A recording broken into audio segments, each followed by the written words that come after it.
Hey there, Sharon Horne-Ellstrom here. Welcome to day 2425, which is 2,425 of What's She Up To Now, documenting originally my journey as I came online from the offline brick and mortar and corporate world of businesses and life. Didn't really do much, if anything. Of course, the internet has been discovered, developed, and massively growing during my lifetime.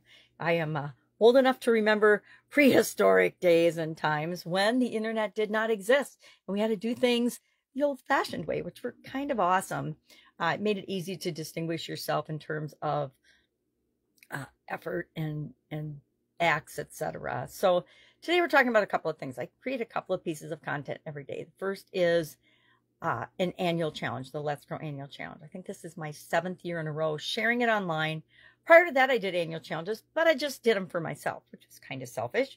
And it's one way that I use my personal power, skills, and abilities to make the world a better place. By sharing my annual challenge, I'm putting it out there and other people can realize and understand, like I've discovered, that doing one little thing every day has an absolutely huge, powerful, and incredible impact on your life.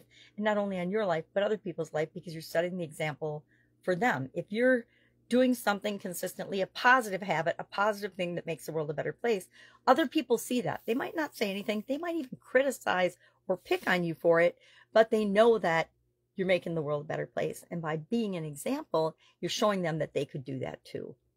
I think one of the best things that we can do is continually improve and become an ever better, ever increasing, positive version of ourselves. And that's kind of what we're here for. I used to really struggle with, well, what am I here for? Why am I on the planet? What's the meaning of life, etc.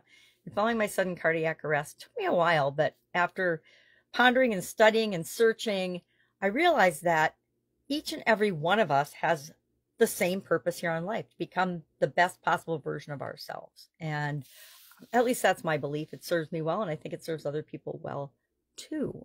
So today for the Let's Grow Annual Challenge, we're talking about contribution growth and using our resources, our assets, our skills, our abilities, our talents, and our personal power for good to make the world a better place. You know, talked a little bit about you can use all of your skills and abilities and talents just for yourself and to advance yourself only, which I consider a little bit evil, because we all have gifts and talents and abilities and resources that we can share with other people. And sharing with other people actually builds us and enhances us and helps us grow. It doesn't diminish us. So many people have a scarcity mindset and scarcity mentality, and they think, well, if I share this information, if I tell anybody this, if I share my secret strategy, then they're going to steal it and run with it, and they're going to be more successful than I am. Well, that definitely comes from a sense of lack and scarcity, not of abundance. I'm of the mind nowadays that the more you put out there, the more you share with other people, the better example you set, the more that will positively contribute to the world. Of course, lots of people don't believe that. We can find examples of just the opposite everywhere around us, just like we can find examples of people doing this all around us. It's all in what we look for. For Supersize Your Business, we are talking about something I call the power strategy, where we actually within our organizations map out and have a responsible individual and more than responsible individual. It gets a name by it, but really it goes to a role or an area of responsibility in the business. So everybody knows who does what, who's responsible for what, who makes what type of decisions, or what group makes what type of decisions, etc.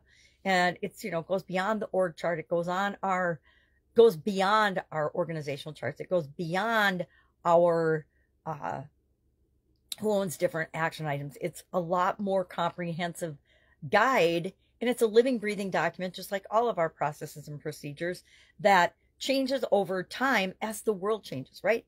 Guess what? Prior to the pandemic, we didn't have a responsible individual or group set up in our organizations. None of them, sadly, we weren't involved in any healthcare industry things, that even fathomed the possibility of what we would do in case of a pandemic and a literally global shutdown. Guess what? We sure do now. It's definitely part of our plans, our contingency plans, as well as our responsible individual documentation. So that's what I've got today. If I can help you in any way, hit me up and ask. Otherwise, have a fantastic day. And of course, I'll pop in tomorrow and share the good, the bad, the ugly, what's working, what's not working for me. Keep in mind, just because I can't do it doesn't mean you can't. Or just because it doesn't work for me doesn't mean it won't work for you. And also, just because something works for somebody else, I've learned this one kind of the hard way and spending hundreds of thousands of dollars.